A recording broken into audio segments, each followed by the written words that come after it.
తండ్రి, మీ ఘనమైన శ్రేష్టమైన ఉన్నతమైన నామానికి స్తోత్రాలు చెల్లిస్తున్నాం.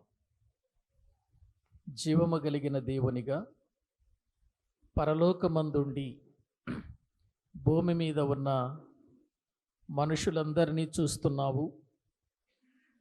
మనుషుల జీవితాలను పరిశీలన చేస్తున్నావు తండ్రి.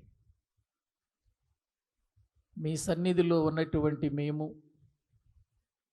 ఈ దినమున నీ వాక్యము దగ్గరకు వెళ్ళుచుండగా మా హృదయాలు నీ వాక్యము చేత నింపబడి నీ చిత్తమేంటో తెలుసుకొని మీ కొరకు బ్రతుకుటకు తగిన సహాయము చేయమని ప్రార్థిస్తున్నాం. నీవు జీవము కలిగిన వాడవు కనుక మాలో జీవాన్ని ఉంచి ఈ భూమి మీద బ్రతికింప చేస్తున్నందుకు మరోసారి మీకు స్తోత్రాలు చెల్లిస్తున్నాం. మీ సన్నిధానములో ఉన్నటువంటి మేము ఈ లోకములో బ్రతుకుతున్నప్పుడు మా బ్రతుకు కాలములో దేవునిగా, సృష్టికర్తగా నిన్ను విడిచి మేము ఎక్కడ నీకు దూరమైపోతామేమోనని ఈ లోకానికి వచ్చినటువంటి మేము ఎలా బ్రతకాలో, ఎలా జీవించాలో, ఎలా ఉంటే మరలా నిత్య జీవాన్ని మేము సంపాదించుకుంటామో నీ లేఖనాలను మాకిచ్చి మమ్ములను ప్రభువా మీరు నీ వాక్యము చేత దర్శిస్తూ మాతో మాట్లాడుతూ మా జీవితాలలో మేము ఏ రీతిగా మీ వాక్యాన్ని అనుసరించి జీవించాలో మాకు ప్రోత్సాహంగా మమ్మల్ని నడిపించటానికి నీ పరిశుద్ధాత్మనిచ్చి మీ కార్యములను మా పక్షముగా సఫలపరుచుకుంటూ మా జీవితాలను ప్రభువా మీరు దినదినము బలపరుస్తున్నారు. అందుకై వందనాలు చెల్లిస్తున్నాం. గత కొన్ని దినాల నుండి మేము సొలొమోను వ్రాసినటువంటి సామెతల గ్రంథాన్ని ధ్యానిస్తూ ఉండగా మా బ్రతుకులలో మాకు కావలసినటువంటి విషయాలు మీరు నేర్పిస్తున్నారు. నేర్చుకొనిన ఈ మాటల ద్వారా మేము బ్రతుకుతూ ఈ లోకమందు జ్యోతుల వలె మేము కనబడుటకు తగిన సహాయము చేయండి, బలపరచండి. నీ వాక్యాన్ని బోధించటానికి నిలవబడిన నన్ను కూడా నీ పరిశుద్ధాత్మ యొక్క జ్ఞానముతో నింపి మీ మాటలను మీ మాటలుగా బోధించగలిగిన కృప దయచేసి నాకు మాకు కావలసినటువంటి విధానములో మమ్మల్ని అందరినీ ఒక ఆధ్యాత్మికమైనటువంటి ప్రయాణంలో మా యొక్క ముగింపు వరకు నడిపించి కార్యములు చేయమని యేసుక్రీస్తు ప్రభువు పేరట ప్రార్థించి స్తుతించి వేడుకుంటున్నాము తండ్రి. ఆమేన్.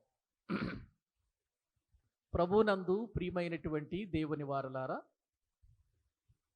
దైవ గ్రంథములో నుండి మనం గత కొన్ని దినాలుగా సామెతల గ్రంథం అనేటువంటి ఒక పుస్తకాన్ని ధ్యానం చేస్తూ వస్తూ ఉన్నాం. ఈ సామెతల గ్రంథం అనేటువంటి పుస్తకాన్ని ఎవరు వ్రాశారో, ఎందుకు వ్రాశారో, ఎప్పుడు వ్రాశారో అనే విషయాలు మనం మొదటిగానే తెలుసుకున్నాం. ఈ సామెతల గ్రంథానికి కర్త ఎవరు అనంటే సొలొమోను. సొలొమోను అనగానే ఈ భూమి మీద బ్రతికి ఇశ్రాయేలు జనాంగానికి రాజుగా, అధికారిగా ఉండి నడిపించిన ఒక నాయకుడిగా దైవ గ్రంథంలో మనము చూస్తూ వస్తూ ఉన్నాం. అతడు పలికిన మాటలు లేక అతని జీవితంలో జరిగిన సంఘటనలను అనేక విధాలుగా, సామెతలుగా అతడు వ్రాస్తూ ఈ గ్రంథంలో చాలా సంగతులను తెలియచేస్తూ ఉన్నాడు. వాటిని మనము ధ్యానం చేసుకుంటున్నాం. ఈ సామెతల గ్రంథంలో ఇప్పటి వరకు మనము చదువుకున్నటువంటి భాగంలో మనిషి ఒక జ్ఞానవంతమైనటువంటి జీవితాన్ని ఎలా జీవించాలి, జ్ఞానం అంటే ఎవరు, జ్ఞానము యొక్క విధానము ఎలా ఉంది, జ్ఞానము మనిషి దగ్గరకు ఎలా ప్రవేశించింది, ఆ జ్ఞానాన్ని త్రోసివేసిన వారు కొంతమంది అయితే అంగీకరించిన వారు మరికొంతమంది, త్రోసివేయబడినటువంటి వారి పరిస్థితి ఎలాగుందో దేవుని వాక్యములో నుండి మనము చూస్తూ వస్తూ ఉన్నాం. ఈరోజు కూడా మరి కొన్ని సంగతులు దేవుని వాక్యములో నుండి మనం ధ్యానం చేద్దాం. సామెతల గ్రంథం 1వ అధ్యాయం 30-31 వచనాలు వాక్యములో నుండి మనము చదువుకుందాం. సామెతల గ్రంథం 1వ అధ్యాయము 30-31 వచనాన్ని వాక్యములో నుండి మనము చూద్దామండి. నా ఆలోచన విననొల్లకపోయిరి, నా గద్దింపును వారు కేవలము తృణీకరించిరి. కాబట్టి వారు తమ ప్రవర్తనకు తగిన ఫలమును అనుభవించెదరు, తమకు వెక్కసమగు వరకు తమ ఆలోచనలను అనుసరించెదరు. చాలండి ప్రియులారా, ఆనాటికి ఈనాటికి లోకమందు దేవుని జ్ఞానము విరివిగా ప్రచురించబడుతుంది, విరివిగా ప్రకటించబడుతుంది. ప్రకటించబడుతున్నటువంటి దేవుని వాక్యం లేక దేవుని జ్ఞానం ఎంతోమంది నెట్టేస్తున్నారు, ఎంతోమంది త్రోసివేస్తున్నారు. ప్రియులారా, ఎంతోమంది దానిని తృణీకరిస్తున్నారు అనే విషయాలు దేవుని వాక్యములో నుండి మనము చూస్తున్నాం.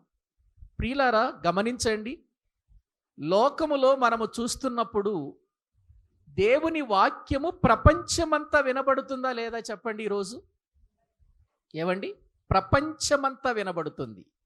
ఏదో ఒక ఇండియా దేశములోనే, ఏదో కొన్ని స్థలాలలోనే వినబడుతుంది అనుకోకండి. వాక్యం ప్రపంచమంతా వినబడుతుంది ఈరోజు వాక్యం, ప్రపంచమంతా. మరి ప్రపంచమంతా వినబడుతున్నటువంటి ఈ వాక్యము విషయంలో ప్రపంచంలో ఉన్న మనుషులందరూ కూడా వాక్యాన్ని అంగీకరిస్తున్నారా? వాక్యాన్ని అంగీకరించారా? వాక్య విధానములో నడుచుకుంటున్నారా అంటే లేదండి ప్రియులారా. జీవితములో ప్రపంచంలో దేవుని వాక్యము వినబడుతున్నా, వినేవాళ్ళు ఎక్కువ మంది ఉన్నా ఆ వాక్యాన్ని అంగీకరించేవారు మాత్రం చాలా తక్కువగానే ఉన్నారు. ఆయన మాటలను త్రోసివేసే వాళ్ళు ఎక్కువగా కనబడుతున్నారు. ఆయన మాటలు విననొల్లని వారు ఎక్కువ మంది కనబడుతున్నారు. అందుకని దేవుడు ఒక చక్కటి విషయాన్ని ఇక్కడ మనకు జ్ఞాపకం చేస్తున్నాడు. ఎవరైతే ప్రకటించబడుతున్న వాక్యాన్ని తృణీకరిస్తారో, ఎవరైతే దేవుని గద్దింపుకు లోబడరో, ఎవరైతే వారి జీవితాలలో వాక్యాన్ని అనుసరించి బ్రతకరో, వారట తమ ప్రవర్తనకు తగిన ఫలమును అనుభవిస్తారు అని వాక్యములో చూస్తున్నాం. ప్రియులారా, ప్రవర్తన మనిషి జీవితంలో క్యారెక్టర్, ప్రవర్తన అనేటువంటిది బాగున్నప్పుడు మనిషి బాగుంటాడండి. కానీ ప్రవర్తన అనేటువంటిది మనిషి జీవితములో ఎలా కొనసాగుతుందో మనము లోకములో చూస్తూనే ఉన్నాం. అందరి ప్రవర్తన ఒక రకంగా ఉండదు. కొంతమంది ప్రవర్తన ఒక విధంగా ఉంటే, మరికొంతమంది ప్రవర్తన మరొక విధంగా, మరికొంతమంది ప్రవర్తన మరొక విధంగా కొనసాగుతూ ఎవరి ఆలోచనల ప్రకారం వారు వెళ్ళిపోతూ ఉంటారు. నా ఆలోచన ఉందనుకోండి, నా ప్రవర్తన మంచిది అని నేను అనుకుంటాను. మీరున్నారు, మీకు ఒక ఆలోచన ఉంది, మీ ఆలోచన ప్రకారం మీ ప్రవర్తన మంచిదని మీరు అనుకుంటారు. అంటే ఎవరి ఆలోచనల ప్రకారం వారు తమ ప్రవర్తనను కొనసాగిస్తూ ఉంటారు. కానీ మన ప్రవర్తన మనకు మంచిదే కావచ్చు, అది దేవుని దృష్టిలో ఎలా ఉంది అనేది ప్రాముఖ్యం. మన ప్రవర్తన మనకు మంచిదే, నేను మంచివాడనండి, నా ప్రవర్తన మంచిదండి, నేను చాలా మంచి ప్రవర్తన కలిగి ఉన్నానండి అని ఒకవేళ మనం అనుకోవచ్చు, కానీ మన ప్రవర్తన మంచిదో కాదో తెలియచేయగలిగినటువంటి శక్తి దేవునికి మాత్రమే ఉంది. ఆయనే మన ప్రవర్తనను చూస్తాడు, మన ప్రవర్తన చూస్తాడు. ఈ ప్రవర్తన మంచిదా కాదా అనేది నిర్ణయించాల్సింది ఎవరు చెప్పండి? దేవుడు నిర్ణయించాలండి. మన ప్రవర్తన మంచిదా కాదనేది మనము నిర్ణయించుకోవటం కాదు, దేవుడు నిర్ణయించాలి. దేవుడు నిర్ణయించాలి. ఇప్పుడు దేవుడు నిర్ణయించినప్పుడు మన ప్రవర్తన సరిగా లేదనుకోండి, ఆయన దృష్టిలో మన ప్రవర్తన సరైన విధానములో లేదనుకోండి ప్రియులారా, అప్పుడు జరిగేదేంటో తెలుసండి? ఆ ప్రవర్తన ఫలమును ప్రతి ఒక్కరూ ఏం చేస్తారట? అనుభవిస్తారు అని దేవుని వాక్యములో మనము చూస్తున్నాం.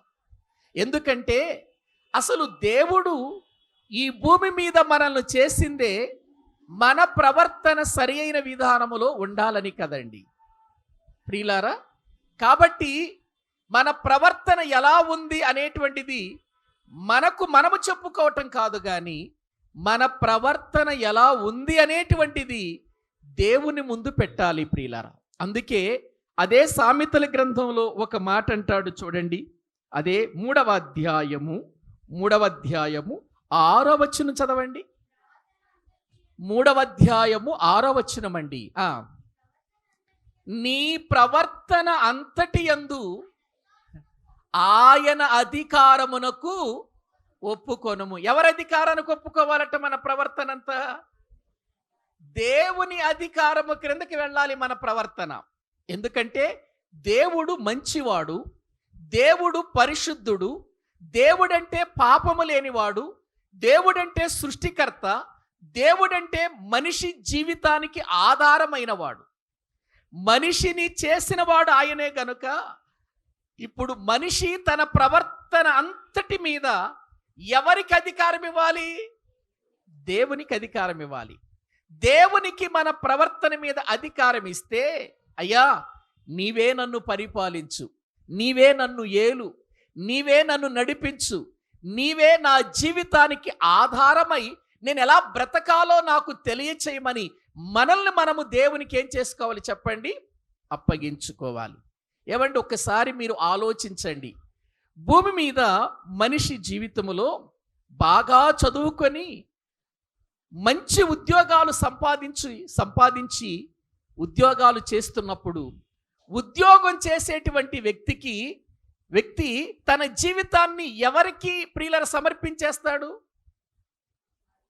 ఏవండి, ఎవరికి? ఒక పోలీస్ ఆఫీసర్ ఉన్నాడు అనుకోండి ప్రియులారా, ఒక పోలీస్ ఆఫీసర్ జాబ్ వచ్చినప్పుడు తన అధికారమును చట్ట ప్రకారం నెరవేర్చటానికి చట్టానికి గవర్నమెంట్కు ఏం చేస్తాడు? ఆ గవర్నమెంట్కు తనను తాను అప్పగించుకుంటాడు. నేను చట్ట ప్రకారం నా ఉద్యోగం ఎలా చేయాలో, నాకు కావలసిన రూల్స్ ఏంటో, నేను చేయవలసినటువంటి రూల్స్ ఏంటో ఆ రూల్స్ అన్నీ పాటిస్తాను అన్న తర్వాతే కదండి ఆ వ్యక్తి ఆ జాబులో ప్రియులారా ప్రవేశిస్తాడు. లేదండి, నేను ఉద్యోగములో ప్రవేశించిన తర్వాత నా ఇష్టానుసారంగా చేస్తాను, నేను మీ ఇష్టానుసారంగా చెయ్యను అంటే కుదురుతుంది? అది కుదరదండి. ఏ ఉద్యోగి అయినా అంతే. ఒక కూలివాడే ఉన్నాడు అనుకోండి, ఒక యజమాని దగ్గర ఒక పొలానికి వెళ్ళాడు ఆ రోజు ఆ పొలములో పని చేయటానికి. ఆ రోజు మొత్తం ఎవరి అధికారములో ఉంటాడు ఆ వ్యక్తి? కూలి పని చేస్తున్నాడండి. కూలి పని చేసే వ్యక్తి ఆ దినమంతా కూడా ఎవరి అధికారములో ఉంటాడు? ఆ యజమాని అధికారములో ఉంటాడు. తాను చెప్పింది చేస్తాడు. తను చెప్పింది చేస్తాడా? తను అనుకున్నది చేస్తాడా? తను అనుకున్నది చేస్తాడా? యజమానుడు చెప్పింది చేస్తాడండి? యజమానుడు చెప్పింది చేస్తాడు. అయ్యా, ఉదయం 6 గంటల నుండి సాయంకాలం 5 గంటల వరకు నేను నీ యొక్క స్వాధీనంలో ఉన్నా, నువ్వేం చెబితే అది నేను చేస్తాను అని తన జీవితాన్ని ఎవరికి అప్పగించుకుంటాడంటే యజమానికి అప్పగించుకుంటాడు. అలా భూమి మీద ఉన్నటువంటి ప్రతి వ్యక్తి జీవితంలో కూడా ఎవరికో ఒకరికి అప్పగించుకొని పని జరిగిస్తున్నాడు. మంచిదే, అలా జరిగించాలనేదే దేవుని కూడా ఉద్దేశం కూడా. దేవుడు కూడా ఏమన్నాడో తెలుసా? మీరు మీ అధికారులకు లోబడి ఉండండి అని అన్నాడు. అధికారులకు లోబడి ఉండండి కానీ మరొక విషయం కూడా మర్చిపోకండి, మీ అధికారికి కూడా పరలోకములో మరొక అధికారి ఉన్నాడు. మనుషులందరికీ పరలోకములో ఒక అధికారి ఉన్నాడు. ఆయనకి మీరు స్వాధీనమైపోవాలి. ఆయన చెప్పినట్లుగా మీరు నడవాలి. అదే ఇక్కడ అంటాడు, మీ ప్రవర్తన అంతటి యందు ఎవరి అధికారానికి ఒప్పుకోమంటున్నాడు?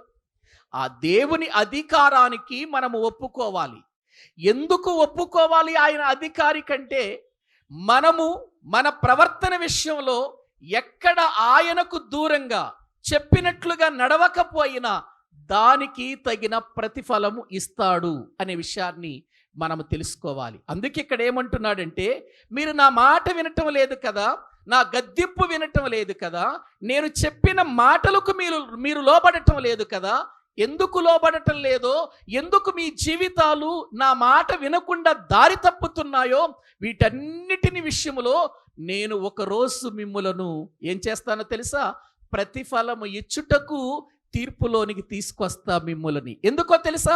మీకు దేహం ఇచ్చింది నేను, మీ దేహములో ప్రాణం పెట్టింది నేను, మిమ్ములను ఆత్మనిచ్చి నడిపిస్తున్నది నేను, ఆయుష్నిచ్చి ఆరోగ్యమును ఇచ్చి భూమి మీద నువ్వు బ్రతకటానికి ఇంతకాలం బ్రతకాలని నిర్ణయించింది నేను కదా. మరి అన్నీ నేను చేసి నీ జీవితంలో నీకు ఆయుష్నిచ్చినప్పుడు ఈ ఆయుష్ కాలమంతా కూడా నీ యజమానికి నువ్వు లోబడవా? నీ యజమాని ప్రకారం నువ్వు బ్రతకవా? అదే దేవుడు ప్రియులారా బాధపడుతూ ఇశ్రాయేలును గురించి ఒక మాట అన్నాడు, నేను పిల్లలను పెంచి గొప్పవారినిగా చేసి తిని గాని వారు నా మీద తిరుగుబాటు చేసి ఉన్నారు. ఎద్దు తన కామాందు నెరుగును, గాడిద తన సొంతవాని దొడ్డి తెలుసుకొనును, ఇశ్రాయేలుకు తెలివి లేదు. అంటే గాడిదకు తెలుస్తుందట తన యజమానుడెవరో, ఎద్దుకు తెలుస్తుందట తనను మేపేవాడెవరో, మనిషికి తెలియటం లేదట తనను పుట్టించి భూమి మీద ఆయుష్నిచ్చి నడిపిస్తున్నవాడెవరో. అందుకని మీరు యజమాని మాట వింటున్నటువంటి ఎద్దును చూస్తున్నారు, యజమాని మాట వింటున్నటువంటి గాడిదను చూస్తున్నారు. కానీ మీరు మాత్రం మారి నాకు కూడా ఒక యజమానుడున్నాడు, నా దేహం నా సమస్తము కూడా ఆయన ద్వారానే నా జీవితానికి కలిగినాయి అనే ఉద్దేశంతో మీరు బ్రతకటం లేదు. అందుచేత ఒకనాడు మీ ప్రవర్తనకు తగిన ప్రతిఫలం నేను ఇస్తాను అని అంటున్నాడు. ప్రియులారా, ఇచ్చాడో లేదో కొన్ని బైబిల్ గ్రంథములో నుండి కొన్ని మాటలు నేను మీకు చూపిస్తాను. ఇర్మియా గ్రంథము 17వ అధ్యాయం, బైబిల్ గ్రంథములో నుండి ఇర్మియా గ్రంథము 17వ అధ్యాయం 10వ వచనాన్ని వాక్యములో నుండి మనము చదువుకుందాం ప్రియులారా. ఒకని ప్రవర్తనను బట్టి వాని క్రియల ఫలము చొప్పున ప్రతీకారము చేయుటకు యెహోవా అను నేను హృదయమును ఏం చేస్తున్నాను? పరిశోధించువాడను, అంతరింద్రియములను పరీక్షించువాడను. చాలండి. ఒకని ప్రవర్తనను బట్టి అన్నాడు చూడండి అక్కడ. ఒకని ప్రవర్తనను బట్టి వాని క్రియల ఫలము చొప్పున ప్రతీకారము చేయుటకు యెహోవాను నేను, యెహోవానే నేను ప్రతిఫలం ఇచ్చుటకు ఏం చేస్తున్నాను? హృదయములను పరిశోధించువాడను. ఏం పరిశోధిస్తున్నాడు చెప్పండి? హృదయాలను పరిశోధిస్తున్నాడు ఆయన. పై రూపాన్ని కాదు పరిశీలిస్తుంది ఆయన, మనసును పరిశోధిస్తున్నాడు, మన హృదయాన్ని పరిశోధిస్తున్నాడు ఆయనండి. ఆలోచించండి, ఒక మనిషి మంచివాడా కాదా అని చెప్పటానికి మనము ప్రియులారా మనిషి పై రూపాన్ని చూస్తాం. మనిషి మాట్లాడే ఆ కొద్దిసేపు మాటల్లో చూచి చాలా మంచివాడండి ఆ వ్యక్తి అని ఆ వ్యక్తిని గురించి మనం చెబుతామండి. లేదు, ఆ వ్యక్తి సరైనటువంటి అలవాట్లు లేనివాడైతే ఈ వ్యక్తి చెడ్డవాడండి అని మనం చెబుతాం. కానీ మనం చేసే పనులు చూచి చెబుతాం. దేవుడేమో ఏం చూస్తున్నాడో తెలుసా? హృదయాలను చూస్తున్నాడు, మన మనసులోనికి వెళ్ళిపోతున్నాడు. ప్రపంచములో ఉన్న ప్రతి హృదయం, ప్రపంచంలో ఉన్న ప్రతి మనిషి యొక్క మనస్సు దేవుడు ఏం చేస్తున్నాడు? హృదయములను పరిశోధిస్తున్నాడు అని వాక్యంలో ఉంది చూడండి. అక్కడ హృదయములను ఏం చేస్తున్నాడు ఆయన? పరిశోధిస్తున్నాడు. అంతరింద్రియములను ఏం చేస్తున్నాడు? పరీక్షించువాడు. నేనెవరిని అనుకుంటున్నారయ్యా? నేనెవరిని అనుకుంటున్నారు? నేనేదో పైరూపాన్ని చూసేవాడిని కాదు. మీరేమో పైరూపాన్ని చూసి మనిషిని జీవితాన్ని లెక్క కడతారు. నేను పైరూపాన్ని చూడను, నేను అంతరింద్రియములను చూస్తాను. నేను అంతరింద్రియములను చూస్తాను, హృదయములను పరిశోధిస్తాను, అంతరింద్రియములను పరీక్షించి మీ ప్రవర్తన ఎటువంటిదో నేను చెబుతాను అని అంటున్నాడు దేవుడు. ప్రియులారా, గ్రహించండి. అంటే దీన్ని బట్టి దేవుడు మన హృదయము లోపలికి చూడగలడు. ప్రియులారా, ఒకవేళ మనిషికి ఏదైనా రోగం వచ్చింది, మనిషికి ఏదైనా బలహీనత వచ్చింది అనుకోండి, డాక్టర్ దగ్గరికి వెళితే డాక్టర్ ఏం చేస్తాడు? మిషన్లకు అప్పగించేస్తాడు కదా మనిషిని. ఏమండి, ఇప్పుడు డాక్టర్ దగ్గరికి వెళితే డాక్టర్లు ఎవరికి అప్పగించేస్తున్నారు? ప్రియులారా, తల భాగాలను ప్రియులారా చూడాలి అని అంటే ఎంఆర్ఐ స్కానింగ్ అంటాడు. అంటే మిషన్లో పెట్టేస్తాడు, తలకాయ తీసుకెళ్ళి పెట్టేస్తాడు. అయ్యా ఎముకలు నొప్పిగా ఉన్నాయా, ఎముకల పరిస్థితి చూడండి అంటే ఎక్స్రా దగ్గరికి వెళ్ళిపోతాడు, అది ఎక్స్రా తీస్తుంది. గ్రహించండి ప్రియులారా, ఈ విధంగా మనిషిని డాక్టర్ దగ్గరికి తీసుకుని వెళితే డాక్టర్ ఎప్పుడు మనకు సరైన ట్రీట్మెంట్ ఇస్తాడంటే మనిషి భాగాలన్నిటినీ కూడా ఏం చేస్తాడు చెప్పండి? మిషన్లకు అప్పగిస్తే మిషన్లు ప్రియులారా మనలో ప్రియులారా ఏ లోపం ఉందో చెబితే అప్పుడు దాన్ని బట్టి మనకు మందులు రాసిస్తాడు. వెళ్ళగానే మన పరిస్థితి ఏంటో మనము చెప్పినా మిషన్లకు అప్పగించిందే మాత్రం మనకు మందులు ఇవ్వడు కదండి డాక్టర్. ఆలోచించండి. అంటే ఇప్పుడు ఆ ఎక్స్రే కానీ, ఆ స్కానింగ్ కానీ, లేదు ఆ ఈసీజీ కానివ్వండి, అవన్నీ చూసి కానీ మనలో ఎక్కడ ఏ లోపం ఉందో చెబుతాడు, మన శరీరము ఎక్కడ చెడిపోయిందో చెబుతాడు. ఒకవేళ డాక్టర్ దగ్గరికి వెళ్ళి, అయ్యా నా జీవితంలో నా శరీర అవయవాలన్నీ బాగానే ఉన్నాయండి, నా హృదయమే బాగుండలేదండి అని, ఒకవేళ నా హృదయాన్ని ఎక్స్రే తీయండి అని చెప్పామనుకోండి, హృదయాన్ని తీస్తాడా? హృదయాన్ని తీస్తాడండి? హృదయం అంటే మనసు కదా, మనసును తీస్తాడా? ఏమండి, మనిషి జీవితంలో మనసును కూడా సరిచేయటానికి మానసికమైన వైద్యులు కూడా ఉన్నారండి. మానసికమైన వైద్యులు కూడా ఉన్నారు. ప్రియులారా, మానసికమైన వైద్యులు ఉన్న వాళ్ళ జీవితాలలో మన యొక్క మానసికమైనటువంటి రోగం ఏంటో వాళ్ళ వల్ల కాదు చెప్పటం. ఎందుకో తెలుసండి? మానసికమైన జీవితాలను లేకపోతే మన మనసులను సంపూర్ణంగా ఎక్స్రా తీసి చెప్పగలిగింది ఏంటో తెలుసండి? దేవుని యొక్క వాక్యమేనండి. దేవుడే చేయగలడండి. అందుకే ఆ పై వచనాలలో అంటాడు చూడండి. ఆ పై వచనాలలో ఏమంటాడు? దేవుని వాక్యములో మనము 9వ వచనం చదవండి. ఇర్మీయా గ్రంథము 17వ అధ్యాయము 9వ వచనం. హృదయము అన్నిటికంటే మోసకరమైన, నా హృదయం నాదే, నీ హృదయం నీదే. ప్రియులారా, ఈ హృదయం అట భూమి మీద ఉన్న వాటన్నిటికంటే కూడా ఎటువంటిదట? మోసకరమైందట. దేవుని వాక్యం చెబుతున్న విషయం చూడండి, ఎంత బాగుందో ఆ మాట.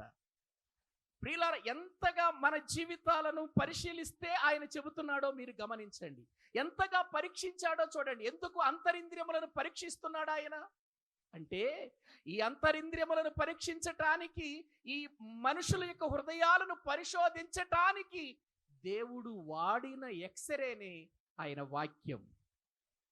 ఆయన వాక్యం అండి. ఎక్కడి దాకా పంపిస్తున్నాడో తెలిసి ఈ వాక్యాన్ని ప్రియులారా, వాక్యము సజీవమై, ఒకసారి మీరు చూడండి హెబ్రీయులకు రాసిన పత్రిక, ఈ వాక్యము ఎక్కడికి వెళ్ళిపోతుందో మనము చాలాసార్లు చదువుకున్న వచనాలే కదా, మళ్ళీ చదువుదామండి. దేవుని వాక్యం చాలా గొప్పది కదా. 4వ అధ్యాయం హెబ్రీయులకు రాసిన పత్రిక 4వ అధ్యాయం 12వ వచనం. ఎందుకనగా దేవుని వాక్యము సజీవమై, దేవుని వాక్యము ఎటువంటిదట?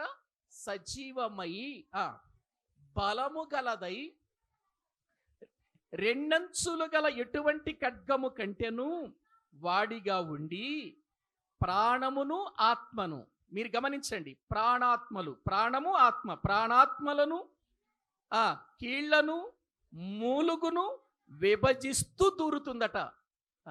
వాక్యం ఎక్కడి దాకా వెళ్ళిపోతుంది చెప్పండి? వాక్యం ఎక్కడి దాకా వెళుతుంది?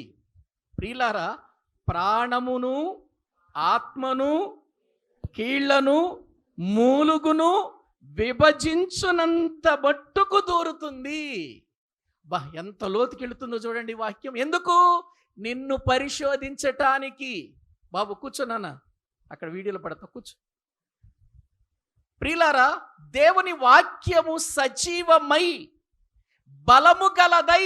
ఎంత బలము కలిగిందో చూడండి. బలం అంటే ఏదో మామూలుగా అనుకోకండి. బలం అది ప్రాణ ఆత్మలను కీళ్లను మూలుగును విభజించునంత మట్టుకు దూరుచు హృదయము యొక్క తలంపులను ఆలోచనలను శోధించుచున్నది. ఎక్కడికి వెళ్ళిపోతుందో చూసారా? వాక్యము ఎక్కడికి వెళ్ళిపోతుందో చూడండి. ప్రాణమును ఆత్మను ఈ రెండిటిని, ప్రియులారా, ఈ రెండిటిని, మూలుగును కీళ్లను లోపలికి దూరుచు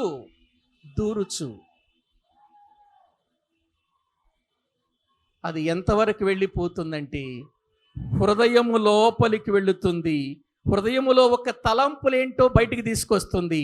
హృదయములో ఉన్నటువంటి ఆలోచనలు ఏంటో బయటికి తీసుకొస్తుంది. వాక్యానికి ఎంత శక్తి ఉందో ఒక్కసారి మీరు ఆలోచించండి ప్రియులారా.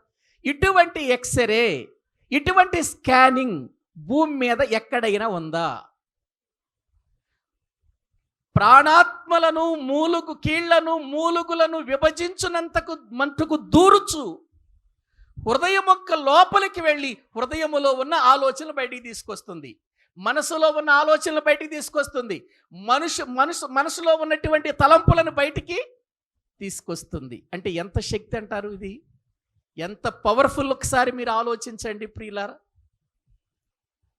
అందుకే ఒకనాడు యేసు ప్రభు వారి దగ్గరకు ఒక పక్షవాయువు కలిగిన వాడిని తీసుకొచ్చారు. మత్తయి సువార్తలో మనము ధ్యానించాం కదా. మత్తయి సువార్త ధ్యానాలలో పక్షవాయువు కలిగిన వాడిని తీసుకొని వస్తే యేసుక్రీస్తు ప్రభువారు ప్రియులారా అక్కడ పక్షవాయువు కలిగిన వానితో మాట్లాడుతూ, కుమారుడా, ధైర్యముగా ఉండు,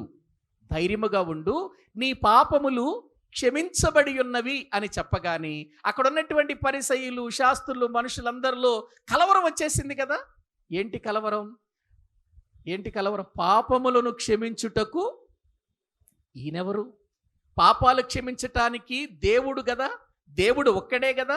పాపములను క్షమించుటకు ఈయనెవరు అని మాట్లాడుతూ ఉంటారు. అప్పుడు అక్కడ ఒక మాట ఉంటుంది, యేసు వారి తలంపులను ఎరిగి. ఏవండి? మత్తయి సువార్త 9వ అధ్యాయంలో ఉంటుంది, యేసు వారి తలంపులను గ్రహించి అనే మాట మనం చూస్తున్నాం. అదేంటండి? తలంపులను గ్రహించాడా? గ్రహించాడు కదా. ఏవండి? దేవుని యొక్క మాటలు వింటున్న మనం ఆలోచించాలి. యేసు క్రీస్తన్నా, వాక్యమన్నా, జ్ఞానమన్నా ఒకటేనన్న సంగతి చెప్పాను కదా మీకు. కొన్ని చోట్ల యేసు క్రీస్తు వాక్యముగా కనబడతాడు, కొన్ని చోట్ల జ్ఞానముగా కనబడతాడు, యేసుక్రీస్తుగా కనబడతాడు ఆయన. అందుకే ఆదియందు వాక్యముండెను, వాక్యము దేవుని యొద్ద ఉండెను, వాక్యమే దేవుడై ఉండెను అనే మాట లేఖనాలలో మనము చూస్తున్నాం. కాబట్టి వాక్యానికి ఉన్నటువంటి శక్తి ఎటువంటిది అనంటే, హృదయము యొక్క లోపలికి వెళ్ళి దాన్ని పరిశోధించి అందులో ఉన్న తలంపులను బయటికి తీసుకొస్తుంది. బయటికి తీసుకొస్తే మనిషి హృదయములో ఎన్ని రకాలైన రోగాలు ఉన్నాయో. మార్కు సువార్త 7వ అధ్యాయం 21వ వచనం చదవండి. మార్కు సువార్త 7వ అధ్యాయం 21వ వచనం తీసుకొచ్చింది. మనిషి హృదయంలో ఉన్న ఆలోచనలు, తలంపులు అన్ని బయటికి తీసుకొచ్చింది. తీసుకొచ్చినప్పుడు ఏమేమి రోగాలు ఉన్నాయో చూడండి. లోపల నుండి, అనగా ఎక్కడి నుంచి? లోపల నుండి అన్నాడు. లోపల నుండి అంటే మనకు అర్థం కాదేమోనని మళ్ళీ ఏమంటున్నాడంటే, అంటే ఏంటనుకుంటున్నారు? మనుషుని హృదయములో నుండి ఏ ఆలోచనలు తీసుకొచ్చిందా బయటికి? ఆలోచనల్ని. ఏమండి? వాక్యం బయటికి ఆలోచనలు తీసుకొచ్చిందా లేదండి? తీసుకొచ్చింది కదా. దురాలోచనలు ఒక రోగం, జారత్వములు మరొక రోగం, దొంగతనాలు మరొక రోగం, నరహత్య మరొక రోగం, వ్యభిచారము మరొక రోగం, లోభములు మరొక రోగం, చెడుతనము మరొక రోగం, అదొక రోగం, కామ వికారం ఒక రోగం, ఇవన్నీ ఏంటనుకున్నారు? హృదయము లోపల ఉన్న రోగాలు ఇవి. అసలు ఈ రోగాల గురించి ఎవరైనా చెప్పేవారు ఉన్నారా భూమి మీద? చెప్పండి. నీ క్యాన్సర్ వస్తే చెప్పగలడేమో, నీకు ఎయిడ్స్ ఉంటే చెప్పగలడేమో. ప్రియులారా, ఒకవేళ నీకు ఏదైనా రోగం, శారీరకమైన బాధ ఉంటే చెప్పగలడేమో. హృదయములో ఉన్న రోగాల గురించి ఎవరు చెబుతారు చెప్పండి? ఎవరన్నా ఉన్నారా? హృదయములో ఉన్న రోగాన్ని గురించి చెప్పటానికి డాక్టర్ లేడు. ఒకవేళ ఉన్నయి వాటిని తీసివేసుకోవటానికి నాకు మందు ఇవ్వమన్న ఇచ్చేవారు ఎవరు లేరు. ఇప్పుడు దురాలోచనలు అని ఉన్నాయి. ఏమండి నాకు దురాలోచనలు వస్తున్నాయండి, ఒక ట్యాబ్లెట్ ఇవ్వండి అని అడిగామనుకో డాక్టర్ని, ఏమంటాడు?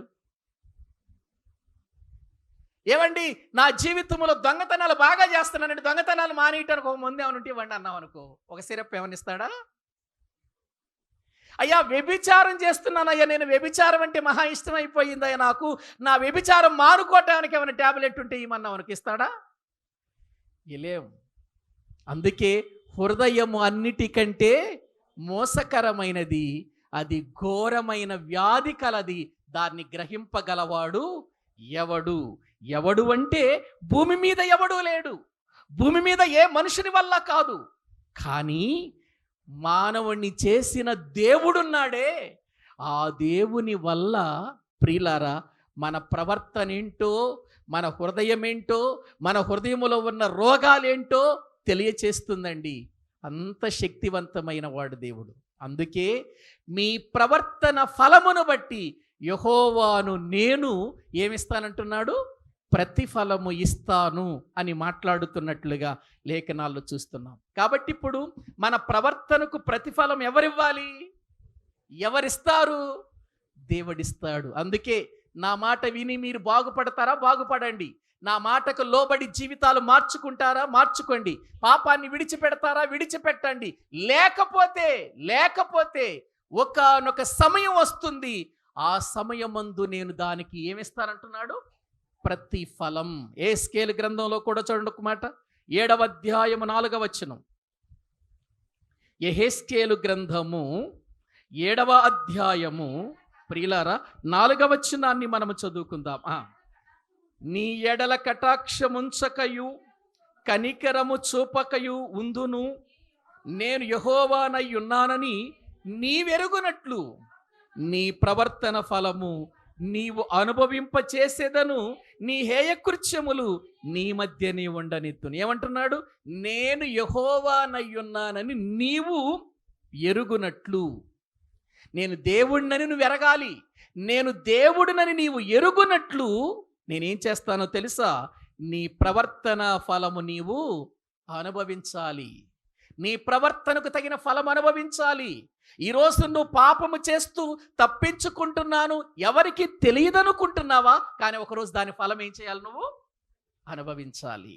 నేను ఈరోజు భయంకరముగా త్రాగుతున్నాను, నన్ను ఎవ్వడు కూడా పట్టించుకోవట్లేదు అనుకుంటున్నావా? దానికి కూడా ఒక రోజున ప్రతిఫలము అనుభవించాలి. ఇదిగో ఇతరులను మోసం చేస్తున్నావా? నేను చాలా తెలివిగా మోసం చేస్తున్నాను అనుకుంటున్నావా? ఒక రోజున ఆ మోసానికి తగిన ప్రతిఫలము అనుభవించాలి. అదే చెబుతాడు కదా, ఓ మనుష్యుడా నీవు ఏమి విత్తుదవో ఆ పంటనే కొయ్యాలి. నువ్వేమి విత్తుతావో అదే కొయ్యాలి అని అంటున్నాడు కదండి. ప్రియులార, వాక్యము వింటున్న మనము ఆలోచించండి. మనము ఒక విత్తనం వేసి మరొక కాయ కొయ్యాలంటే కుదరదు కదా. మామిడి విత్తనం వేస్తే మామిడికాయలే కోస్తాం దాని నుండి, ఆ చెట్టు నుండి. జామ విత్తనాలు వేస్తే జామకాయలే కోస్తాం ఆ చెట్టు నుండి. ప్రియులారా, ఏ చెట్టు వేస్తే ఆ ఫలమే వస్తుంది. ఒక చెట్టుకు మరొక ఫలము రాదు. అలాగే మన జీవితంలో కూడా మోసం అనే ఫలము విత్తుతావా అదే పంట నువ్వు కొయ్యాలి. ప్రియులారా, పాపం అనే ఫలము విత్తుతావా అదే పంట కొయ్యాలి. వ్యభిచారం అనే ఫలము విత్తుతావా అదే పంట కొయ్యాలి. దొంగతనం అనేటువంటి విత్తనం వేస్తావా అదే పంట కొయ్యాలి. ఒక రోజున ఏ విత్తనము వేస్తామో దానికి తగిన ప్రతిఫలం ఉంది. అందుకే ఇక్కడ ఏమంటున్నాడంటే, యెహోవా అను నేను యెహోవానై ఉన్నానని నువ్వు ఎరుగునట్లు నీ ప్రవర్తన ఫలమును నీవేం చేస్తావు? ఒక రోజున అనుభవించాలి. ఆ రోజున ఏడుస్తావు, ఎందుకు వచ్చిందిరా బాబు నాకు ఈ కర్మ, ఈ పరిస్థితి ఎందుకు వచ్చింది, ఈ భయంకరమైనటువంటి వేదనతో నేను ఎందుకు కుమిలిపోవలసి వచ్చింది అని అంటే, నువ్వెక్కడో చేశావు, దానికి ఈ రోజున ఏం అనుభవిస్తున్నావు?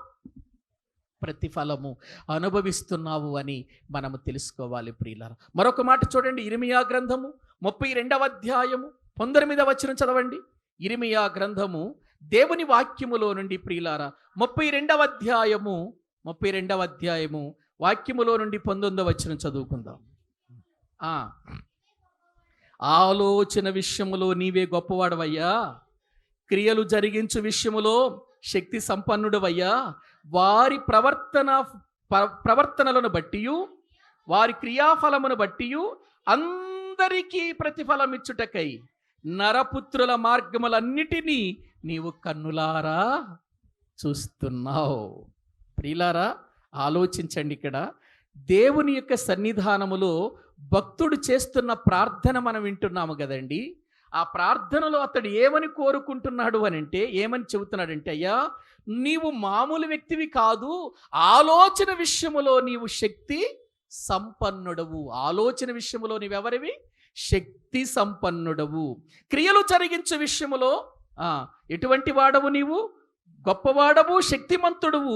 వారి ప్రవర్తనలను బట్టి వారి క్రియాఫలమును బట్టి అందరికీ ప్రతిఫలం ఇచ్చుటకై నరపుత్రుల మార్గములన్నిటినీ నీవు కన్నులారా అందరినీ చూస్తున్నాడా? ఒక్కరినేనా? అందరినీ చూస్తున్నాడు. ప్రపంచములో ఉన్న ప్రతి మనుషుణ్ణి చూస్తున్నాడు. ఎందుకని? అందరికీ ప్రతిఫలము ఇచ్చుటకై. ఎలా ఇస్తాడు? ఒక ప్రియులారా 2 మాటలు నేను చెబుతానండి. ఎందుకంటే దేవుని వాక్య భాగములో మనము చూడగలిగితే ప్రియులారా, సమూయేలు 2వ గ్రంథం 22వ అధ్యాయం 21వ వచనాన్ని చదవండి. సమూయేలు 2వ గ్రంథం 22వ అధ్యాయము 21వ వచనాన్ని మనము చదువుకుందాం. నా నీతిని బట్టి ఆయన నాకు ఏమిచ్చాడు? దేన్ని బట్టి ఇచ్చాడట?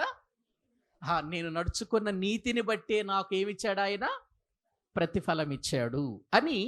ఎవరు ప్రియులారా వ్రాస్తున్న కీర్తన ఇది? దావీదండి.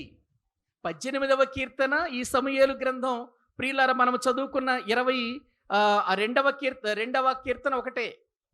దావీదు రాస్తున్న కీర్తన ఇది కూడా కీర్తనేనండి. సమూయేలు గ్రంథంలో ఉన్నది. మొదటి వచనం చదవండి.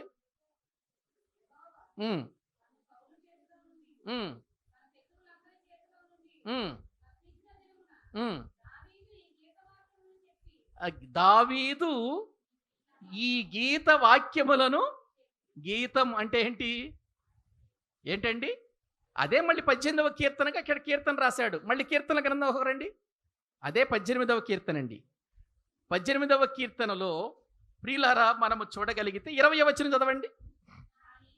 నా నీతిని బట్టి యెహోవా నాకు ప్రతిఫలం ఇచ్చెను, నా నిర్దోషత్వమును బట్టి నాకు ప్రతిఫలం ఇచ్చెను. ఈ కీర్తన ఎప్పుడు ప్రియులారా మనం చదువుకున్నటువంటి సమూయేలు గ్రంథంలో ఉన్నటువంటి మాటలన్నీ ఆ కీర్తన ఎప్పుడు రాశాడంటే, సౌలు చేతిలో నుండి ఎన్నో ప్రమాదాల నుండి, ఎన్నో మరణాపాయాల నుండి దేవుడు తప్పించినప్పుడు వాటన్నిటినీ జ్ఞాపకం చేసుకొని, ఇన్ని ప్రాణాపాయాల నుండి దేవుడు నన్ను తప్పించాడు, నేను తప్పించబడ్డాను అంటే కారణం నేను నీతిగా నడుచుకున్నాను కాబట్టి, నా నీతిని బట్టే దేవుడు నన్ను ఏం చేశాడు?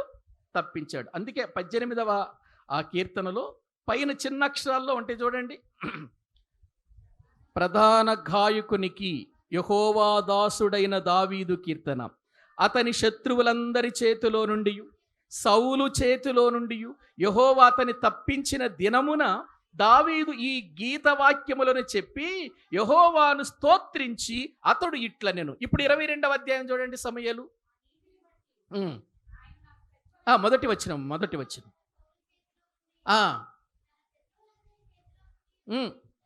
తప్పించిన దినమున. అంతే కదండి, అక్కడ ఇక్కడ ఒకటే ఉంది కదా. మీరు ఇంటికి వెళ్ళిన తర్వాత చదువుకోండి. ఈ కీర్తన సమూయేలు గ్రంథంలో మనం చదువుకున్న కీర్తన ఒకటే. అదే ఎత్తి మళ్ళీ ఇక్కడ రాశారు అంతే. గమనించండి, ఇక్కడ దావీదు మాట్లాడుతున్న మాట ఏంటంటే, నా నీతిని బట్టి నేను నీతిగా నడుచుకున్నాను భూమి మీద.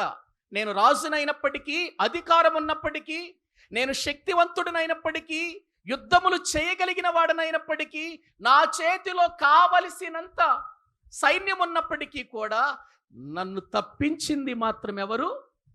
దేవుడు తప్పించాడు. అది నాకు తెలుసు, నా దేవుడే నన్ను తప్పించాడు. కాబట్టి నా దేవుడు నన్ను తప్పించాడు అనంటే నేను దేవుని సన్నిధిలో నడుచుకున్న నీతి కదా కారణం.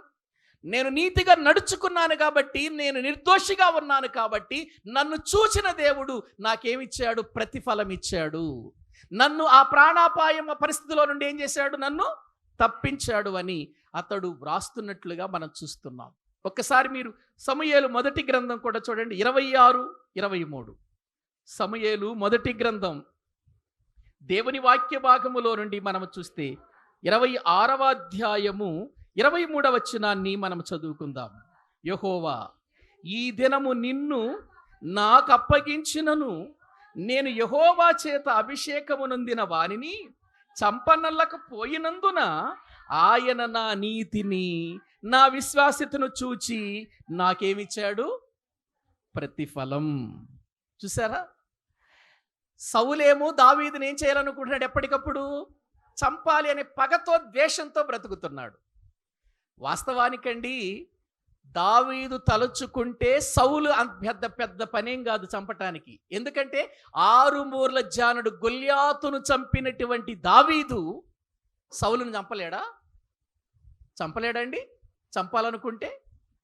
కానీ మరి ఎందుకు దావీదు తన మీద పగబట్టి ద్వేషం పెంచుకొని ఎలాగైనా దావీదును చంపాలి, ఎప్పుడు దొరుకుతాడని ఎదురు చూస్తూ ఎన్నోసార్లు ప్రయత్నాలు చేసి ఓడిపోయిన సౌలు తన చేతి నిండా చిక్కినా కూడా ఎందుకు చంపట్లేదు? యెహోవా చేత అభిషేకించబడ్డాడు సౌలు. నేను అతని మీద చెయ్యి వెయ్యను. ఏదైనా చెయ్యి వెయ్యాలంటే దేవుడు వెయ్యాలిగా, నేను మాత్రం వెయ్యను.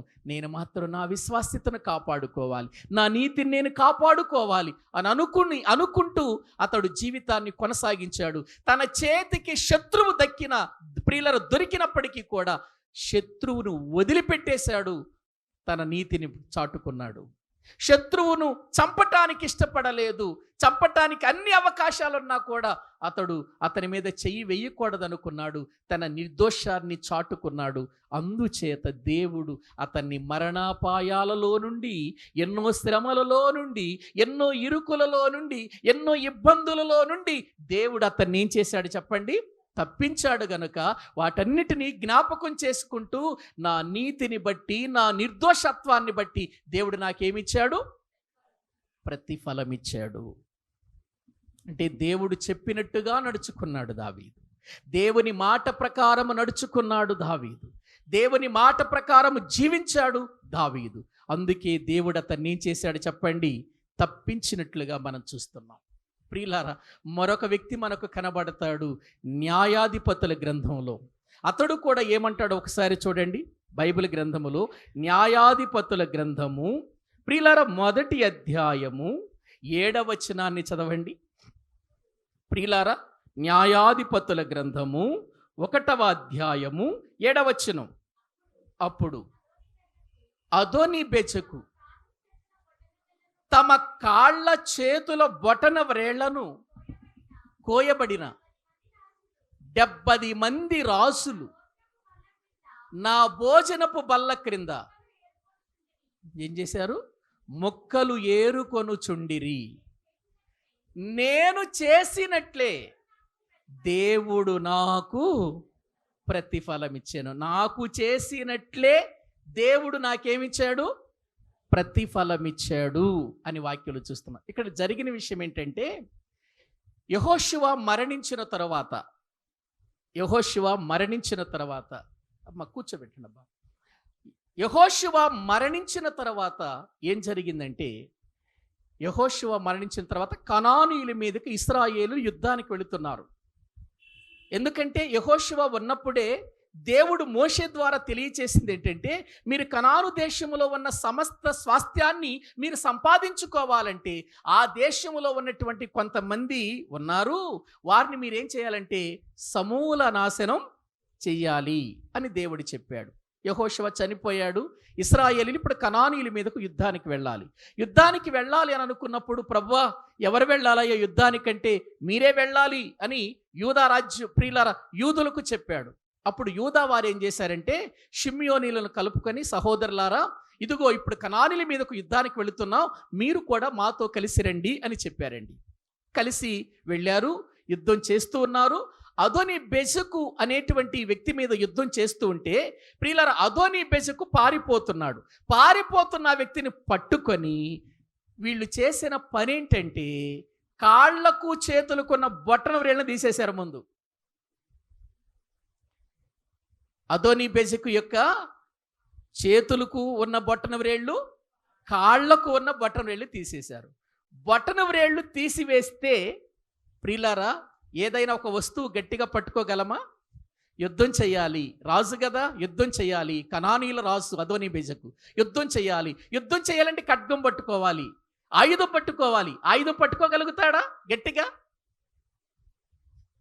కాళ్ళు బొట్టం రేళ్ళు లేవు, పరిగెత్తగలడా, నడవగలడా? బొట్టం రేళ్ళు లేకపోతే నడవగలవండి మనం? అతనికి ఆలోచన వచ్చింది. ఏంటి ఆలోచన అంటే, అంతకుముందు అతడు అతిశయపడుతున్నాడు. ఈ అదోని బెజకు అనేటువంటి వ్యక్తి అతిశయపడుతున్నాడు. ఎందుకు అతిశయపడుతున్నాడంటే, తాను యుద్ధం చేసి అనేక మంది రాజులను అతడు జయించి వచ్చి ఆ రాజులను ఏం చేశాడంటే, వాళ్ళ చేతులు బొట్టం రేళ్ళు ఏం చేశాడు? తీసేసేసాడు. వీళ్ళంతా నా దగ్గర పడి ఉంటారు అని అనుకున్నాడు. పై వచనాలు చదివితే ఉంటుందన్నమాట. ఇక వీళ్ళంతా అణిగిమణిగి ఉంటారు. నేను 70 మంది రాజులు, ఎంతమంది ఉంటారు చూడండి అక్కడ పై వచనం ఎంత, 70 మంది రాజులు. 70 మంది రాజులను పట్టుకొని ఇతడు ఏం చేశాడంటే, వాళ్ళ చేతి బొట్టన వ్రేళ్ళు, వాళ్ళ కాళ్ళ బొట్టన వ్రేళ్ళు తీసేశాడండి. తీసేసి ఏమనుకున్నాడంటే, ఇంకా వీళ్ళు నా కింద తొత్తులు అనుకున్నాడు. ఎందుకంటే వాళ్ళ చేతులకున్న బొట్టనవేళ్ళు తీసేశాను, కాళ్ళకున్న బొట్టనవేళ్ళు తీసేశాను, ఇక నన్ను ఎవడు ఏమీ చెయ్యలేడు అనుకుని అతిశయపడుతున్నాడు. అదే టైములో యోధా జనాంగం రావటం, ఇతని మీదకు యుద్ధానికి వెళ్ళటం, వాళ్ళు ఓడిపోవటం. ప్రియులారా అతన్ని పట్టుకొని వాళ్ళు ఏం చేశారంటే, అతని యొక్క బొట్టనవేళ్ళు తీసేశారండి. అప్పుడు మాట్లాడుతున్నాడు, నేను ఇప్పటి వరకు ఏమనుకున్నాను, 70 మంది రాసుల యొక్క చేతులు కాళ్ళకున్న బొట్టన వ్రేళ్ళు నరికేశారు, నేను సంతోషపడ్డాను. కానీ ఈరోజు నా బొట్టన వ్రేళ్ళు నరికేశారు. ఇప్పుడు వీళ్ళు, నేను చేసినట్లే దేవుడు నాకేమిచ్చాడు? ప్రతిఫలం ఇచ్చాడు. అప్పుడు జ్ఞాపకం వచ్చింది, దేవుడు ప్రతిఫలం ఇస్తాడని. ఎప్పుడు? తన యొక్క 2 కాళ్ళు చేతులకున్న బొట్టన వ్రేళ్ళు తీసేసిన తర్వాత, నేను వాళ్ళ 70 మంది రాసుల బొట్టన వ్రేళ్ళు తీసేశాను, ఇప్పుడు దేవుడు నా బొట్టన వ్రేళ్ళు ఏం చేశాడు? తీసేశాడు. నేను చేసినట్లే నాకేమిచ్చాడు? అవును, కత్తి పట్టుకున్నవాడు కత్తితో నాశనమైపోతాడు. ప్రియులారా, ఏ ఆయుధం పట్టుకొని అన్యాయముగా బ్రతుకుతాడో ఆ ఆయుధము చేతిలోనే అతడు మరణిస్తాడు. ఇతడు కూడా 70 మంది రాజుల బొట్టన వ్రేళ్ళు నరికేశాడు, తీసేశాడు. ఇప్పుడు దేవుడు ఇతని బొట్టన వ్రేళ్ళు లేకుండా తీయించేశాడు. ఇప్పుడు అంటున్నాడు, నేను చేసినట్టే దేవుడు నాకేమిచ్చాడు? ప్రతిఫలం. ఉందా ప్రతిఫలం? ప్రతి మనిషికి ప్రతిఫలం ఉందా చేసిన ప్రవర్తన బట్టి? ఇప్పుడు రండి సామెతల గ్రంథంలోనికి. సామెతల గ్రంథం 1వ అధ్యాయము 30-31 వచనాలు మళ్ళీ ఒక్కసారి చదవండి. నా ఆలోచన విననొల్లకపోయిరి, నా గద్దింపును వారు కేవలము తృణీకరించిరి, కాబట్టి వారు తమ ప్రవర్తనకు తగిన ఫలమును అనుభవించెదరు. తమకు వెక్కసమగు వరకు తమ ఆలోచనలను అనుసరించెదరు. చాలండి ప్రియులారా, దేవుని వాక్యములో మనము చూస్తున్నాం, వారు తమ ప్రవర్తనకు తగిన ఫలము అనుభవించెదరు. దేవుని మాట విననప్పుడు, దేవుని మాట ప్రకారం మనిషి బ్రతకనప్పుడు, దేవుని మాట ప్రకారం మనిషి జీవించనప్పుడు, దేవుడు చెప్పినటువంటి మాటకు మనిషి లోబడినప్పుడు, ఎక్కడ లోబడలేదో, ఎక్కడ దేవుని మాట వినలేదో, ఎక్కడ దేవుని మాట ప్రకారం బ్రతకలేదో, ప్రతి దానికి ప్రతి మనిషి భూమి మీద ఏం చేయాలి? ప్రతిఫలం అనుభవించాల్సిందే. ప్రతిఫలం అనుభవించాలి ప్రియులారా, ప్రతి దానికి ప్రతిఫలం అనుభవించాలి. ఎందుకో తెలుసండి, దేవుడు ప్రతిఫలము ఇస్తాడు అనే విషయం మిదుగో మీరు జాగ్రత్తగా వినండి అని ద్వితీయోపదేశ కాండంలోని చెప్పాడు వీళ్ళందరికీ. ఒక్కసారి చూడండి ద్వితీయోపదేశ కాండము దేవుని వాక్యములు ప్రియులారా మనము చూడగలిగితే 32వ అధ్యాయము 35వ వచనాన్ని చదువుకుందాం. ద్వితీయోపదేశ కాండము దేవుని వాక్యములో నుండి 32వ అధ్యాయం 35వ వచనం. వారి కాలు జారు కాలమున పగ తీర్చుటయు ప్రతిఫలమిచ్చుటయు, ఇదంతా నా పని. ప్రతిఫలం ఇవ్వాలంటే ఎవరి పని? నా పని అని దేవుడు చెబుతున్నాడు. ఒకసారి నా మాట వినలేదనుకో, కాలు జారిపోయారనుకో, నా మాట విని కూడా వాళ్ళ జీవితాలు బాగుపడలేదనుకో, ప్రతిఫలం ఇవ్వటానికి నేనే సమర్థుణ్ణి, నేనే చాలినవాడని అంటున్నాడు దేవుడు. నేనే ప్రతిఫలం ఇచ్చేది. ఎలా ఇస్తానో అది ఇదిగో లేఖనాలలో వ్రాయించాను చూసుకోండి అని అంటున్నాడు ఆయన. వ్రాయించాడా? రోమీయులకు రాసిన పత్రిక, బైబిల్ గ్రంథములో రోమీయులకు రాసిన పత్రిక 2వ అధ్యాయం 6వ వచనం. దేవుడు చెప్పిన మార్పు చెందకపోతే, హృదయాన్ని కాఠిన్యం చేసుకుంటే, దేవుని మాటకు లోబడకపోతే ఏం జరుగుతుందో చూడండి. రోమీయులకు రాసిన పత్రిక 2వ అధ్యాయం 6వ వచనాన్ని మనము చదువుకుందామండి. ఆయన ప్రతి వానికి వాని క్రియల చొప్పున, ఇప్పుడు 4వ వచనం నుండి చదవండి. దేవుని అనుగ్రహము మారు మనసు పొందుటకు నీకు ప్రేరేపించుచున్నదని ఎరుగక, ఆయన అనుగ్రహ ఐశ్వర్యమును సహనమును దీర్ఘశాంతమును, చూసావా, నిన్ను మార్పు చెందు నాయన, బ్రతుకు మార్చుకోరా బాబు, నేను చెబుతున్నాను ప్రతిఫలం వస్తుందిరా నాయన, ఎందుకు ఈ పరిస్థితి అని నేను చెప్పినా వాళ్ళు ఏం చేశారు? నా సహనాన్ని, నా దీర్ఘశాంతమును, నేను అనుగ్రహించిన ఐశ్వర్యమును తృణీకరించేశారు. ఏముందలే, దేవుడు అట్టగా అంటాడులే, దేవుడు అలాగే మాట్లాడతాడులే అని హృదయాన్ని కాఠిన్యం చేసుకున్నారట. చదవండి. నీ కాఠిన్యమును మార్పు పొందని నీ హృదయమును అనుసరించి ఉగ్రత దినమందు, అనగా దేవుని న్యాయమైన తీర్పు బయలుపరచబడు దినమందు నీకు నీవే ఉగ్రతను సమకూర్చుకొనుచున్నావు. ఆయన ప్రతివానికి వాని క్రియల చొప్పున ఏమిస్తాడు?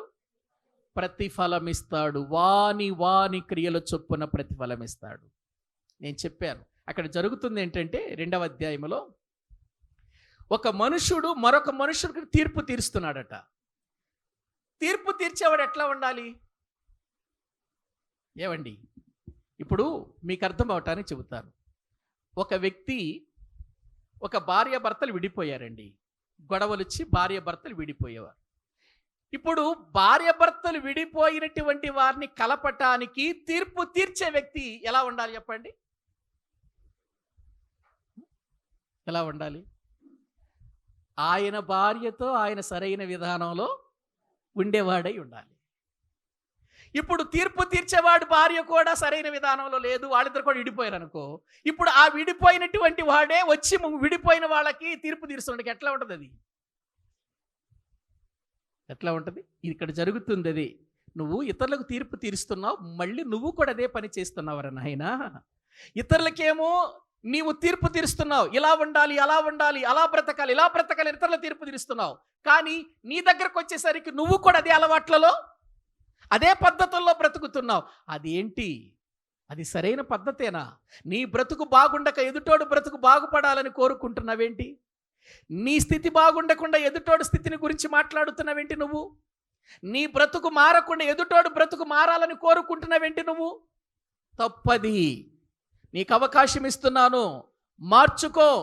నీవు తీర్పు తీర్చే నీకు ముందు తీర్పు తీర్చుకో. నీవెలా ఉన్నావో పరిశీలన చేసుకో. ఎదుటివానికి తీర్పు తీర్చే నువ్వు సరిగా లేకపోతే నీ బ్రతుకును గురించి నేను తీర్పు తీరుస్తా. నేను ఎన్నోసార్లు చెప్పా నీకు, మారు, నీ బ్రతుకు మార్చుకో, నీ జీవితం మార్చుకొని ఎదుటివాడికి బుద్ధి చెప్పని చెప్పాను. కానీ నువ్వు వినలేదు కదా. నీ హృదయ కాఠిన్యాన్ని బట్టి, నువ్వు మార్పు చెందని నీ మనస్సును బట్టి నేనే నీకేమిస్తాను? ప్రతిఫలం. నీకే కాదు, నీలాంటి వారు ఎవరున్నా ప్రతి వానికి ఏమిస్తానంటున్నాడు? ప్రతిఫలం. ప్రతిఫలం. ప్రకటన గ్రంథం 2వ అధ్యాయం 23వ వచనం చదవండి. ప్రకటన గ్రంథం దేవుని వాక్యములో నుండి 2వ అధ్యాయము 23వ వచనాన్ని వాక్యములో నుండి చదువుకుందాం. దాని పిల్లలను అందువలన అంతరింద్రియములను హృదయములను పరీక్షించువాడ నేనే అని సంఘములన్నీయు. ఎవరు తెలుసుకోవాలి ఇప్పుడు? సంఘములన్నీయు అంటే ప్రపంచంలో మేము దేవుని సంఘానికి వెళుతున్నాం, మేము మారు మనసు పొందాం, మేము రక్షణ పొందాం కాబట్టి మేము పలానా సంఘం అని అనుకుంటున్నా. దేవుని సంఘములన్నీయు తెలుసుకోవలసింది ఒకటి ఉందట. ఏంటది? హృదయములను పరిశోధించువాడాయన, అంతరింద్రియములను ఏం చేసేవాడు? అంతరింద్రియములను హృదయములను పరీక్షించువాడను నేనే అని సంఘములన్నీ తెలుసుకోవాలి. మరియు మీలో ప్రతి వానికి వాని వాని క్రియల చొప్పున ప్రతిఫలము ఇచ్చేదను. అంటే ఇప్పుడు సంఘముల్లో కూడా ఏమి రావాలి? మార్పు రావాలి. ఎందుకంటే మారు మనసు 21వ వచనం అంటాడు, మారు మనసు పొందుటకు నేను దానికి సమయం ఇచ్చి తిని గాని అది తన జారత్వముని విడిచిపెట్టి మారు మనసు. ఎవరితో మాట్లాడుతున్న మాటలు? సంఘముతో. మారు మనసు పొందు, మార్పు చెందు, మనసు మార్చుకో, జీవితాన్ని మార్చుకో అని దేవుడు తన వాక్యము చేత వారం వారం ఎన్ని రీతులుగా హెచ్చరిక చేసినా మార్పు చెందటం లేదా? నీవు మార్పు చెందకుండా అలాగే ఉండు. ఒకరోజు వస్తుంది, బహుశ్రమల పాలు చేస్తాను నిన్ను. నా మాట వినలేదుగా, నా మాటకు లోబడలేదు కదా. అంతరింద్రియములను హృదయములను పరీక్షించువాడ నేనే అన్న సంగతి నీకు అర్థం కాలేదా? ప్రతి వానికి ఇచ్చుటకు, ప్రతి వానికి నేనేమిస్తాను? ప్రతిఫలం. ప్రియులారా, యేసుక్రీస్తు వారు 2వసారి రాబోతుంది. అందుకే యేసుక్రీస్తు వారు 2వసారి రాబోతుంది. అందుకేనండి ప్రకటన గ్రంథం వాక్య భాగములో ప్రియులారా 22వ అధ్యాయం, ప్రకటన గ్రంథం 22వ అధ్యాయం 7వ వచనం చదవండి. ఇదిగో నేను త్వరగా వచ్చుచున్నాను. 12వ వచనం చదవండి. ఇదిగో త్వరగా వచ్చుచున్నాను, వాని వాని క్రియ చొప్పున ప్రతి వానికి ఇచ్చుటకు నేను సిద్ధపరిచిన జీతము నా యొద్ద ఉన్నది. చూడండి, యేసుప్రభు వారు మాట్లాడుతున్నాడు. నేను త్వరగా వస్తున్నాను. మొదటిసారి వచ్చాను, మొదటిసారి వచ్చి మీ అందరి పాపాలు నా మీద వేసుకొని మీ అందరి దోషములను తొలగించుట కొరకు నా పరిశుద్ధమైన శరీరం, నా పరిశుద్ధమైన రక్తాన్ని సిలువలో మీ కొరకు బలి చేశాను. మీరు మార్పు చెందటానికి సమయం ఇచ్చి వెళ్ళిపోయాను. నేను మళ్ళీ 2వసారి రాబోతున్నాను. నేను ఇదిగో నేను త్వరగా వచ్చుచున్నాను అని చెబుతూ అక్కడ ఏమన్నాడంటే, మనము చదువుకున్న 7వ వచనంలోనేమో ఈ గ్రంథములోని ప్రవచన వాక్యములను గైకొనువాడు ధన్యుడు అన్నాడు. ఇదిగో గైకొనండి, వాక్యానుసారంగా నడవండి, వాక్యాన్ని విని వాటి ప్రకారం బ్రతకండి అన్నాడు. బ్రతకండి అన్నాడు. ఇంకా మీరు 1వ అధ్యాయంలో చదివితే, ప్రకటన గ్రంథం 1వ అధ్యాయంలో చదివితే ఈ ప్రవచన వాక్యములు చదువువాడును వినువాడును విని వాటి ప్రకారము ప్రియుల వాటిని గైకొని వాడును ధన్యులు అన్నాడు 3వ వచనంలో. అన్నాడా? ఉంది కదా. ఇక్కడ చివరి అధ్యాయంలోనికి వచ్చేసరికి ఏమంటున్నాడంటే, ఇప్పుడు చదివే టైం లేదుక, ఇప్పుడు వినే టైం కూడా లేదు. ఇప్పుడు నువ్వు చేయాల్సిందేంటి? గైకొంటమే. చదివేశావు, వినేశావు, ఇప్పుడు నువ్వు గైకొనాలి. ఎన్నిసార్లు చదువుతావు, ఎన్నిసార్లు నీ జీవితంలో వింటావు, ఎన్నిసార్లు విన్నా, ఎన్నిసార్లు చదివినా నీలో మార్పు రావట్లేదా? చదివిన నీవు, విని నీవు గైకొనాలి. ఇప్పుడు 22వ అధ్యాయం 7వ వచనం అంటాడు, ఇక గైకొంటమే నీ పని. గైకొనువాడు ధన్యుడు అని అంటూ 12వ వచనం దగ్గరకు వచ్చేసరికి ఏమన్నాడంటే, ఇప్పుడు గైకొనే అంత సమయం లేదిక. ఇదిగో త్వరగా వచ్చుచున్నాను, ప్రతి వాని క్రియ చొప్పున ప్రతి వానికి ఇచ్చుటకు నేను సిద్ధపరిచిన జీతము. ఇక వచ్చేసినాక ఇంకేం చదువుతావు? వచ్చేసిన తర్వాత ఇంకేం వింటావు? ఏమండి ప్రియులారా, ఆలోచించండి. ఈరోజు నేనేం చేసినా నాకేమీ జరగటం లేదులే, నేను దేవుని మాట వినకపోయినా, దేవుని మాట ప్రకారం బ్రతకకపోయినా, దేవుడు చెప్పినట్లుగా నడుచుకోకపోయినా నేను బాగానే ఉన్నాను అనుకుంటున్నావేమో. ప్రతిఫలం వచ్చిన రోజు తెలుస్తుంది కదండి ఆ బాధ ఏంటో. ఆ రోజు ఏడ్చి ప్రయోజనం ఏముంది? ఈ లోకంలో ఒక సామెత ఉంది కదండి, ఆకులు ప్రియుల చేతులు గాలిన తర్వాత ఆకులు పట్టుకుంటే ప్రయోజనం ఏముంది? అదేదో ముందు ఉంటే జాగ్రత్త బాగుండేది, అసలు కాలకుండా ఉండేవి. ఇప్పుడు కాలిన తర్వాత, పరిస్థితులు మీదకొచ్చిన తర్వాత, ప్రతిఫలం మీదకొచ్చిన తర్వాత ఇప్పుడు ఏడ్చి ప్రయోజనం ఏముంది? కాబట్టి ప్రియులారా, దేవుడు ప్రతిఫలం ఇస్తాడు. ఈరోజు వాక్యం విని కూడా మనం విననట్లుగా నటిస్తే, విని కూడా వాటి ప్రకారం నడవకపోతే, విని కూడా దాన్ని మనం అంగీకరించకపోతే, విని కూడా వాటి ప్రకారం బ్రతకటానికి మన జీవితాలు అప్పగించకపోతే, దేవుడు ప్రతిఫలం ఇచ్చేవాడుగా ఆయన ప్రియులర ఉన్నాడు. ప్రతిఫలము వచ్చిన తర్వాత మనము ఏడ్చి కన్నీరు కార్చినందువలన అప్పుడిక ప్రయోజనం ఏమీ ఉండదు ప్రియులారా. అందుకే చెబుతున్నాడు, జ్ఞానము వీధులలో కేకలు వేస్తుంది, పట్టణాలలో సంత వీధులలో సంచరిస్తూ అది ఘోష చేస్తుంది.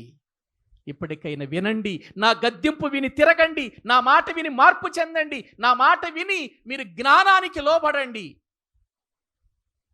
మీరు వినలేదా? ఒకరోజు మీరు నన్ను పిలుస్తారు, నేను కూడా వినను. మీకు అపాయం వచ్చినప్పుడు, మీకు భయం కలిగినప్పుడు, మీకు కష్టం మీ మీదకి వచ్చినప్పుడు మీరు ఎంత ఏడ్చినా నేను వినను. ఎందుకు? నేను చెప్పినప్పుడు మీరు వినలేదుగా. నా గద్దింపు వినలేదు కదా, మీరు గద్దింపు విని తిరగలేదు కదా, నా గద్దింపు విని ఆలక్ష్యం చేశారు, తృణీకరించారు కదా. ఇక ఈసారి సమయము లేదు, ఈసారి ప్రతిఫలమే రాబోతుంది అంటున్నాడు. ప్రియులారా, ఇంకా మన జీవితాలలో దుఃఖం మీద దుఃఖం, వేదన మీద వేదన, బాధ మీద బాధ అనుభవిస్తూ జీవితాన్ని గడుపుదామా? దేవునికి మన హృదయాలు సమర్పించి, అయ్యా నీ వాక్యానికి నేను లోబడి బ్రతుకుతానయ్యా, నా ప్రవర్తన ఫలము నా మీదకు వస్తుందని విన్నాను. దావీదు నీతిగా నడుచుకున్నాడు, ఎన్ని శ్రమలు వచ్చినా నిర్దోషంగా నడుచుకున్నాడు. దావీదును ఎన్నో ప్రాణాపాయాల నుండి నువ్వేం చేశావు? తప్పించావు నాయన, తప్పించావు తండ్రి. తన నిర్దోషాన్ని బట్టి, తన నీతిని బట్టి, తన విశ్వాస్యతను బట్టి అతడు కాపాడబడ్డాడు కదా నాయన, అతనికి ప్రతిఫలం ఇచ్చావు కదా.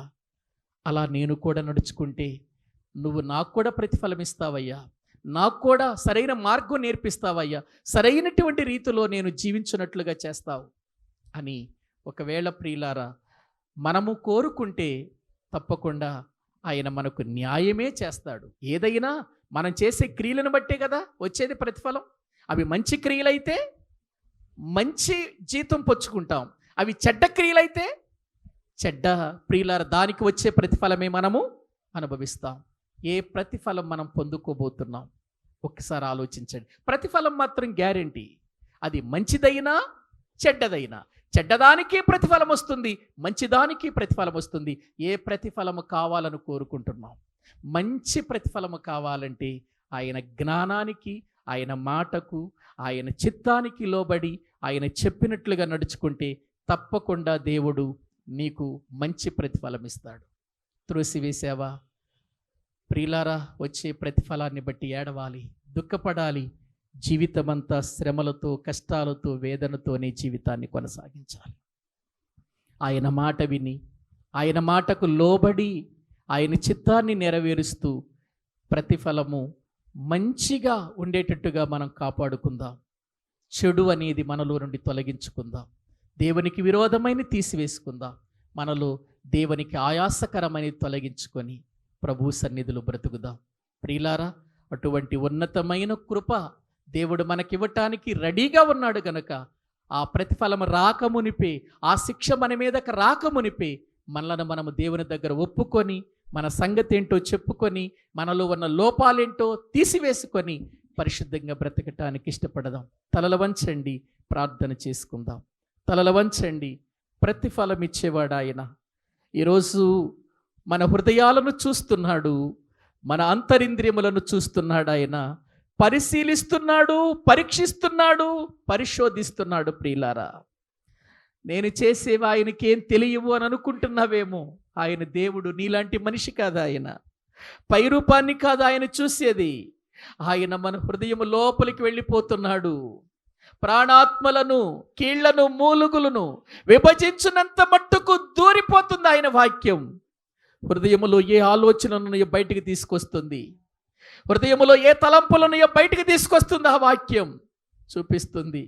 ఈ దినాన్న దేవుని మాటలు వింటున్నా నా ప్రియ సహోదరి సహోదరుడా, మనము ఏ స్థితిలో ఉన్నాం, ఏ విధానములో ఉన్నాం, ఏ ప్రతిఫలము పొందటానికి సిద్ధంగా ఉన్నాం? ప్రతి ఒక్కరూ తమ ప్రవర్తన ప్రతిఫలాన్ని అనుభవించాలి. ప్రతి ఒక్కరూ తన ప్రియుల ప్రవర్తన ఫలాన్ని వారు ప్రియుల పొందుకోవాలి.